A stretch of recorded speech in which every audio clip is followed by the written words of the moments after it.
Masih di Sporta, sahabat Sonora, yang membahas tentang MotoGP Motegi Jepang yang akan segera berlangsung. Kapan sih mulai rangkaiannya? Latihan bebasnya sudah ya? Belum ya? Besok baru mulai. Besok.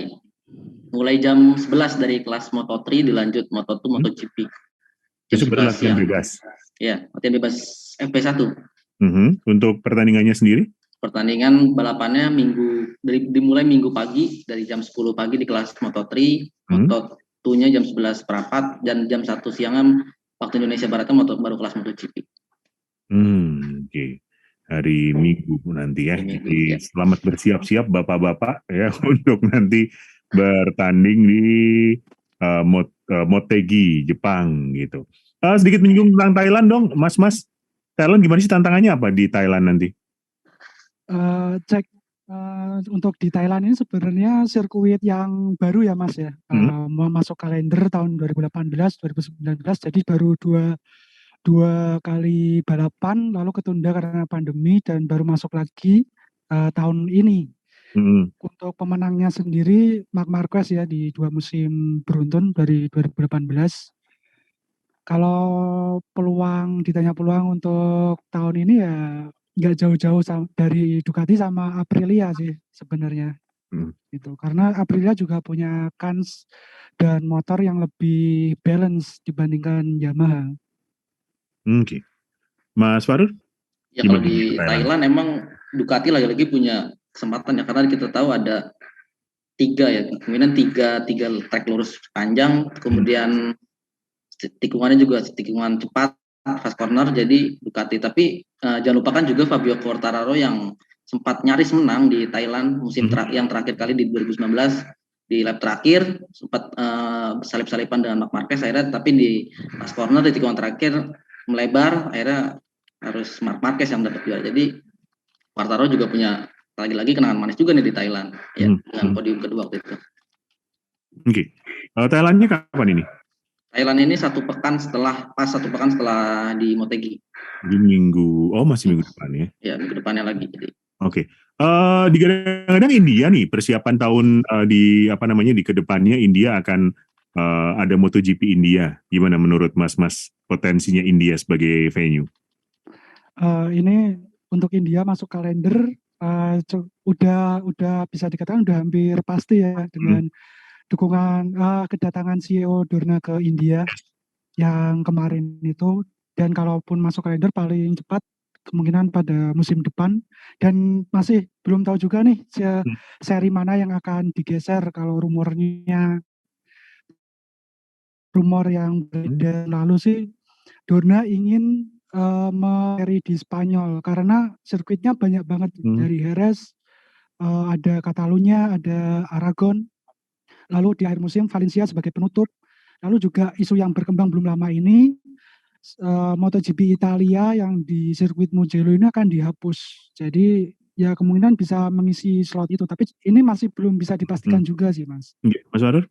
Gitu. Ya, karena untuk MotoGP India ini dikabarkan juga CEO-nya Dorna Sport ini baru akan ke Delhi ya minggu depan untuk ini membicarakan kerjasama untuk MotoGP India kapan dilakukan di balapan, apakah musim depan paling cepat atau paling lambat musim selanjutnya di 2024.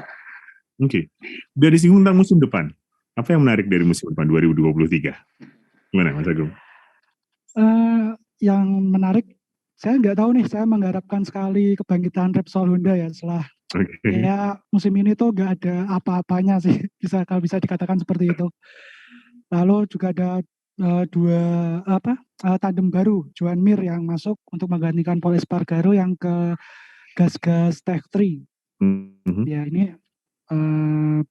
ya lihat nanti pas tes musim dingin di Malaysia atau sekdonya gimana perkembangannya. Jadi ya yang saya harapkan bisa jauh lebih baik lah, dan Marc Marquez juga harusnya udah lebih fit. Jadi untuk hingga akhir musim ini sampai tuntas, nggak seperti tahun ini yang harus out di Mugello, lalu kemudian lagi di Aragon yang sebenarnya nggak begitu penting bagi dia, nggak begitu krusial bagi dia untuk merebut Champions di musim ini.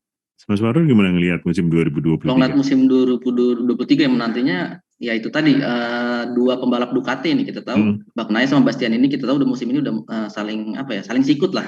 Tapi bedanya, Bastian ini pakai spek motornya tahun kemarin 2021, jadi di 2023 Bastian ini sama Bagnaia punya spek yang sama musim 2023, dan juga ini kali pertamanya Bastian ini setelah 2 musim pakai motor lama di Ducati, dia musim depan akan pakai motor baru. Jadi ini jadi tantangan lagi, apakah siapa yang bisa beradaptasi lebih cepat dengan Desmo Sedici 2023, karena kita tahu Bagnaia musim ini aja sempat kesulitan pakai yang GP22, butuh 2 sampai 3 balapan untuk dia bisa meraih kemenangan.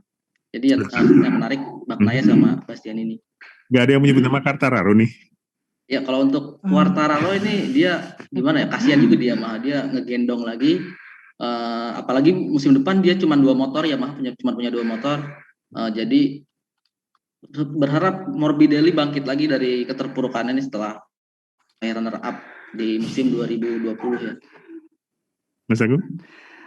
Untuk Quartararo, saya berdasarkan dari tes pramusim Misano sih, dia udah ada senyum sih Mas, kayak powernya udah oke untuk musim depan ya. Tapi kan yang namanya untuk meraih gelar juara dunia itu butuh motor yang balance, gak cukup speed yang tinggi, gak cukup bagus di tikungan, tapi semuanya ini harus seimbang ya. Tinggal nanti seperti yang dikatakan Mas Farul, adaptasinya gimana.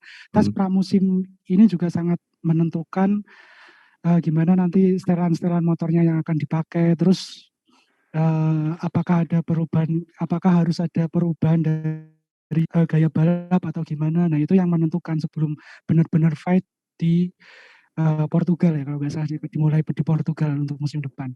Oke. Sudah, baiklah. Kita tunggu saja hari Minggu nanti gimana hasilnya. Kita ngobrol lagi minggu depan ya kan. Semoga masih membahas tentang MotoGP ini. Kita akan cari tahu siapakah yang memenangkan di Motegi dan juga akan bersiap di balapan-balapan selanjutnya. Mas Agung, Mas Farul, terima kasih. Selamat malam. Terima kasih, sama-sama. Malam. Oke, menarik ya sahabat Sonora ya, obrolan tentang MotoGP ini. Bagaimanakah nanti keseruan di Motegi hari Minggu? Silahkan saksikan sendiri. Dan di Sporta akan terus membahas banyak event-event olahraga menarik hasil kerjasama Sonora FM 92 Jakarta dan juga bolasport.com.